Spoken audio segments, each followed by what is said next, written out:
Hello everybody, this is the Benjinator, and you are watching Let's Play Chrono Trigger. So, last time we managed to repair the Masamune. We got Frog in our party, and we can't equip it yet, but we're going to try to confront the one in the Mighty Magus. So I'm going to use this opportunity actually to, I don't usually like to do this a whole lot, but I'm going to be doing kind of just a little vlog type thing as we head back to 600 AD. So, it is currently October 5th, and, of course, this is the 25th Let's Play video. And, I think so far I've actually been fairly pleased with the progress so far of this LP. Originally, when I first started this, my original plan was to get this whole LP done, like, in 3 weeks, and obviously that hasn't happened, and that's not going to happen. Recently, I watched H.E. Bailey's Let's Play of Chrono Cross, and even though that game is longer and more complicated than this one, it still took him about 4.5 months. So, I think considering the fact that I've managed to get through a good chunk of the game. Oh, that was Sword Stream, by the way. That's a technique that can be used with Frog. I'll be showing that off later. But anyway, so. Yeah, it's been fairly steady progress, I think. No complaints so far. I think overall, this has been a pretty good starter LP. Some of you guys might be wondering why I decided to do this game, even though like basically 1,000,000,001 people have already done so. It's because this game, as you can probably tell, is not that difficult. It's fairly straightforward. I've had to do very little grinding in this game, if at all. So, really, we kind of see that it's a game that's fairly straightforward. There aren't, I mean, I'm not going to spoil anything, but there aren't a whole lot of side quests. There are some.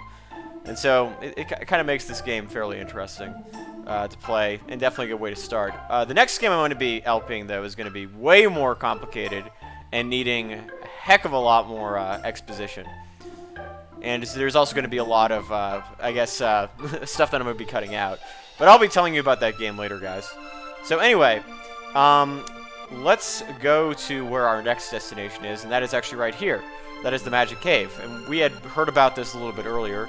The place where Magus's troops kind of showed up every once in a while. So let's see what happens here. Let's see if we can get through. So there's Frog looking in there. Oh, it looks like we're going to see another flashback. Interesting. Uh-oh. Kid's getting... Looks like he's getting... They're running around the Roseum, or they're beating him up. Uh-oh, it's Cyrus! No! That must have been Cyrus when he was a teenager, huh? So is that, Glenn?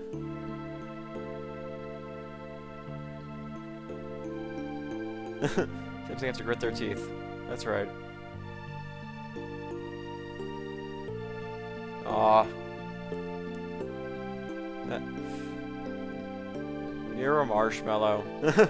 That's an interesting insult. You never really hear that a lot. Although I think he was doing it to mostly be endearing, I suppose. Not enduring. Anyway, that looks like Glenn in slightly later years. That's apparently Cyrus. See only the back of his head. Hey, you want to become a knight? That's a quote from, I think, Game of Thrones. Joffrey says that. Despicable bastard. Yep. Yeah, why not join up? It'll be fun. I don't know. Doesn't quite have the make for it. Yeah, probably not. Especially if you got beat up by kids. But you can always try. Interesting.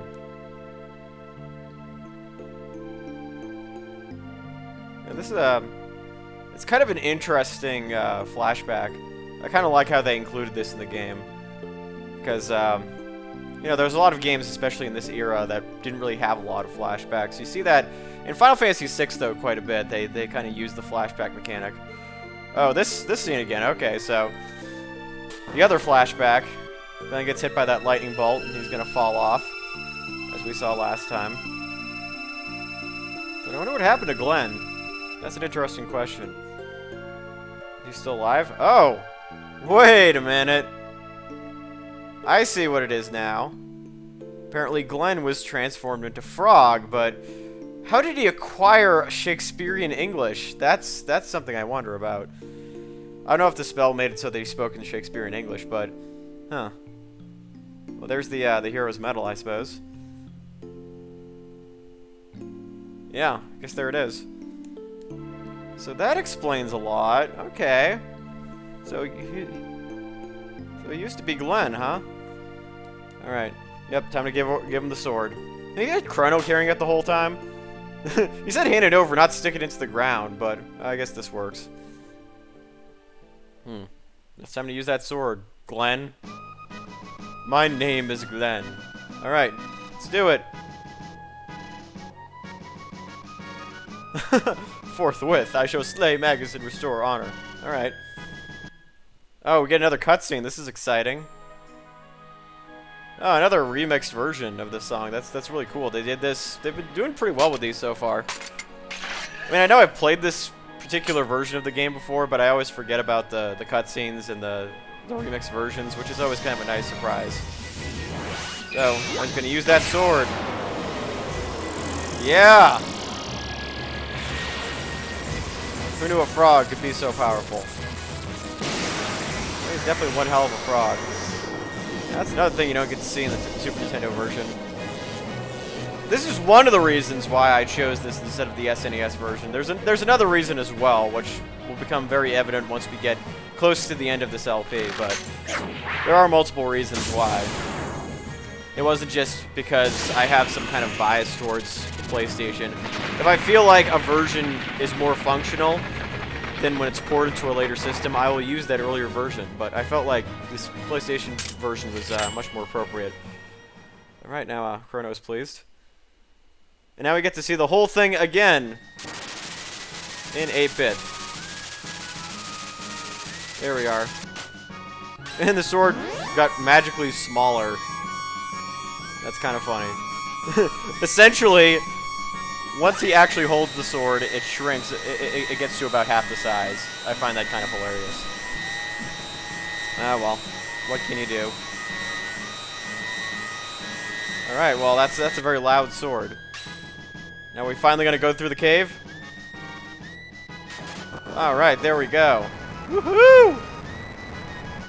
The door's open.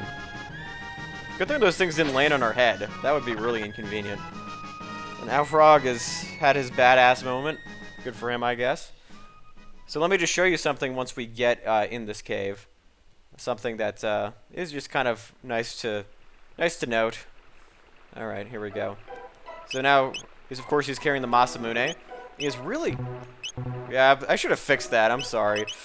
That's something I'll fix before the next video, is to get him some actual armor. But what you want to do is you want to equip the hero's medal, because even though it makes your HP go down a little bit, it does basically add crit value to the Masamune, and that makes it very, very important. So, anyway, let's try to traverse through this cave. And after this video, I'll go back and get some decent equipment for Frog. I kind of forgot about that. Huh, okay. Was there a bat that was just following us? Okay, well, no matter. So, now we just fight these enemies right here. And you'll see more of these guys later, but yeah, these are just, you know, these are just older cousins of enemies we've seen before. These rats, however, as I just forgot, are actually vulnerable to magic, but they're almost invincible to physical attacks. So let's show off one of Robo's techniques that we haven't actually seen before, and that is laser spin, which is kind of fun. We've seen rock and roll, but we have not seen laser spin. And of course, there's water, which can be useful too. And pretty soon, once Robo gets Robo Tackle, we should be able to see the first triple Tekken action, which is pretty great. And that's the reason why I included Robo in this party. There's another magical chest that we're not going to be able to open quite yet. So, yeah, you can just run past these dudes. Fairly easy. Then you just go up here. And this is a very small cave, but there's a soldier right there. Note written in blood. Ah, the juggler in Magus's castle, huh? Oh, well, I guess we'll have to keep an eye on that. Alright, well, now we're going to make it a little bit north. And actually, this is going to be I'm be cutting it a little bit short here, but I think that because this level is actually pretty extensive, I'm going to just stop the video right here. But thank you guys for watching Let's Play Chrono Trigger by the Benjinator. And next time we'll go into Magus Liar, which could possibly be the last place we ever go in this game. So tune in next time. Thanks for watching.